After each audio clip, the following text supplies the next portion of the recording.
Kobe Bryant कहते हैं, मेरा सफर शुरू होता है फिलाडेल्फिया से, जहां मेरे पिताजी ने 3 साल की उम्र में मेरे हाथ में बास्केटबॉल थमा दी। उनके पिता खुद प्रोफेशनल प्लेयर थे, जिन्होंने 8 साल NBA खेलने के बाद यूरोप में खेलने का फैसला किया। इटली में 6 साल के कोबे को एडजस्ट करना पड़ा, क्योंकि इटली में फुटबॉल का कल्चर है।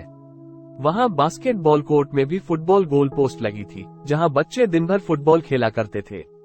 कोबे कहते हैं, मैं भी बच्चों के साथ दिन भर फुटबॉल खेला करता, और जब शाम होने पर सब चले जाते तब अकेले 3-4 घंटे रात में बास्केटबॉल खेला करता था।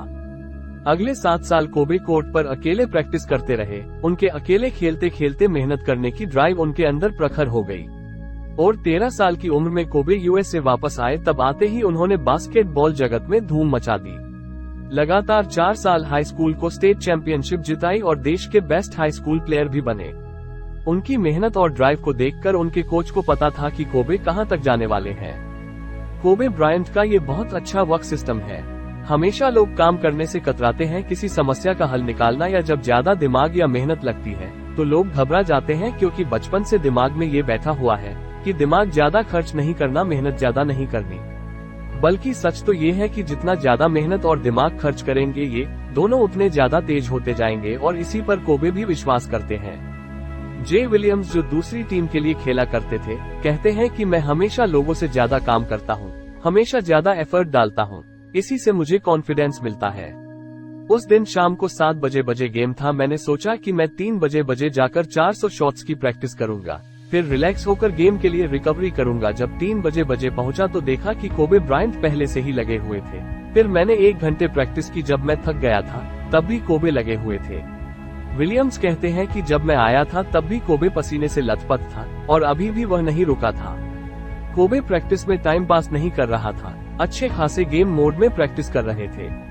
एक गेम में पूरी NBA टीम 90 पॉइंट्स बनाती है, और उस दिन में कोबे अकेले ने 40 पॉइंट बनाए। विलियम्स कहते हैं कि मैच के बाद मैंने कोबे से पूछा कि आप जिम में इतना पहले से क्यों थे। कोबे कहते हैं कि मैंने आपको आते हुए देखा था, और मैं सब लोगों को बताना चाहता हूं कि आप जितना मर्जी चाहे मेहनत कर लो, मैं हमेशा आपसे ज्यादा करूंगा। जे विलियम्स कहते हैं कि उस दिन मैंने देखा कि टॉप प्लेयर्स किस लेवल पर सोचता है, लेकिन बात केवल टॉप प्लेयर की नहीं है। जब तक आप किसी चीज में ज्यादा समय नहीं लगाते, आप कभी बेहतर नहीं कर सकते। अगली चीज जो कोबे कहते हैं, मैं कभी भी संतुष्ट नहीं होता जब तक कि मैं अपना 100% नहीं देता। वो कहते हैं कि अगर आपका जॉब बेस्ट बास्केटबॉल प्लेयर बनना है, तब आपको बेसिक चीजें क्या करनी होंगी।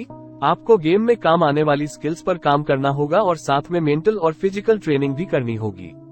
इन सब के लिए आप जितना ट्रेनिंग प्रैक्टिस कर सको उतना ही बढ़िया, और यह सब करने के लिए आपको चाहिए समय। कोबे कहते हैं, मान लीजिए अगर आप सुबह 8 बजे उठते हैं और 10 बजे ट्रेनिंग शुरू करते हो। आपने 10 से 12 ट्रेनिंग की, उसके बाद रिलैक्स किया और रिकवरी ली, 3-5 ट्रेनिंग की, फिर एक ब्रेक लिया, फिर एक सेशन शाम 7 बजे से 8 बजे किया। देर रात एथलीट के लिए प्रैक्टिस करना सही नहीं है, क्योंकि इससे शरीर की हार्मोन साइकिल डिस्टर्ब होती है। कोबे आगे कहते हैं कि अब मान लीजिए मैं हर दिन 3 बजे उठकर 4 बजे से प्रैक्टिस शुरू करता हूँ। पहला 4-6, दूसरा 9-11 और तीसरा 2 से 4, और फिर शाम को 6 बजे से 8 बजे। देखिए मैंने सिर्फ 3 बजे उठकर एक दिन में कितना काम कर लिया, और शरीर भी रिकवर कर लिया। जैसे हफ्ते, महीने और साल निकलते जाएंगे, मेरी ट्रेनिंग बाकी लोगों से कितना आगे निकलती जाएगी। इंटरव्यूअर कोबे से पूछते हैं कि क्या ये ड्राइव आपके अंदर जेनेटिक है।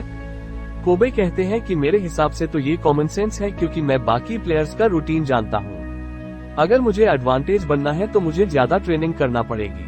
कोबे आगे बताते हैं कि जब हमने हाई स्कूल शुरू कर दिया था, सुबह क्लास 7:45 बजे से शुरू होती थी, और मैं सुबह 5 बजे पहुँच जाता था, जहाँ मुझे कभी कोच और कभी जैनिटर मिल जाते थे, जिनके साथ में प्रैक्टिस और ड्रिल किया करता। फिर स्कूल जाकर काम करता, और घर जाकर गेम्स की क्लिप्स देखकर गेम के बारे में और समझने की कोशिश करता, फिर शाम को ट्रेनिंग करता। कोबे कहते हैं, आज भी कभी कभी मैं सुबह में अकेले ट्रेनिंग करता हूँ, क्योंकि इतनी सुबह कोई मिलता ही नहीं। फिर इंटरव्यूअर ने पूछा कि आप इसे कुछ भी कहो, ड्राइव, डिसिप्लिन या एथिक, यह आपने सीखा कैसे। कोबे कहते हैं कि आपके लिए सबसे जरूरी क्या है। मेरे लिए बास्केटबॉल थी। जिस दिन मुझे लगता कि मैं अपना पूरा एफर्ट नहीं लगा पाया, उस दिन मुझे बहुत तकलीफ होती थी और रात को नींद नहीं आती थी। दोस्तों, जैसा कि हमने देखा है कि वर्क एथिक हमारे सेल्फ बिलीफ से पैदा होते हैं। जैसा आप अपने बारे में सोचते हो, उतना जिंदादिली और ईमानदारी से आप काम भी करते हो। एक बिलीफ वो विचार है जिसे आप पूरी तरह सच मानते हो। जो विचार हम बिना किसी संदेह के सच मान लेते हैं, तो वो विचार हमारी रियलिटी बन जाते हैं। जैसे अगर आप हरे कलर का चश्मे लगा ले तो आपको सब कुछ हरा हरा नजर आएगा। उसी तरह अगर मान लो कि जिंदगी बड़ी कठिन है या मैं उतना लायक नहीं हूँ, तो आपको हर काम कठिन लगेगा और आप कई काम तो शुरू ही नहीं कर पाओगे। तो हम जल्दी से जल्दी अपने नेगेटिव बिलीफ कैसे तोड़ें और पावरफुल बिलीफ सिस्टम कैसे बनाएं? इसका जल्दी और आसान तरीका है कि जिस भी बिलीफ थॉट को तोड़ना है, उसके साथ बहुत बड़ा दर्द जोड़ दीजिए। यहाँ हम कोबे का ही उदाहरण रख लेते हैं। वो कहते थे कि जिस दिन मुझे लगता था कि मैं अपना पूरा एफर्ट नहीं लगा पाया, उस दिन मुझे बहुत तकलीफ होती थी। अगर कोबे की तरह हमारे दिमाग में बैठ जाए कि अगर मैंने मेहनत नहीं की, अपना 100% फोकस देने की आदत नहीं डाले, तो मैं कभी अच्छा नहीं खेल पाऊंगा और ना ही मैं कभी अपने चरम पर पहुंच पाऊंगा। मेरे सामने मेरे दोस्त और दूसरी टीमें आगे निकल जाएंगी और मैं पीछे से उन्हें देखता रह जाऊंगा। मैं जिंदगी भर दुखी ही रहूंगा और मैं कभी अपने आप से नजरें नहीं मिला पाऊंगा। ऐसा सोचते हैं कि आप उसी समय महसूस करेंगे कि आपका पूरा नर्वस सिस्टम एक्शन मोड में आने के लिए तैयार हो गया है, क्योंकि हमारा दिमाग हमेशा दर्द से आराम की तरफ जाना चाहता है। आप उसी समय एक्शन लेकर अपने आप से कह सकते हो कि आज से 100% फोकस मेरी ताकत है। मैं इसे धीरे धीरे अपनी पूरी ताकत बना लूंगा और इसकी मदद से अपने सारे काम करूंगा।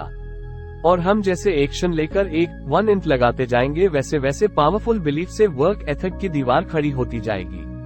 नेगेटिव बिलीफ धीमा जहर है जो हमें एक्शन लेने से रोकता है, लेकिन जब हम बड़ी पिक्चर में दर्द को देखते हैं तब समझ आता है कि नेगेटिव बिलीफ की इतनी भारी कीमत है और उसे छोड़कर तत्काल भागना चाहते हैं, क्योंकि हमारे दिमाग का डिजाइन ही ऐसा है कि जो हमेशा दर्द से आनंद की तरफ भागना चाहता है।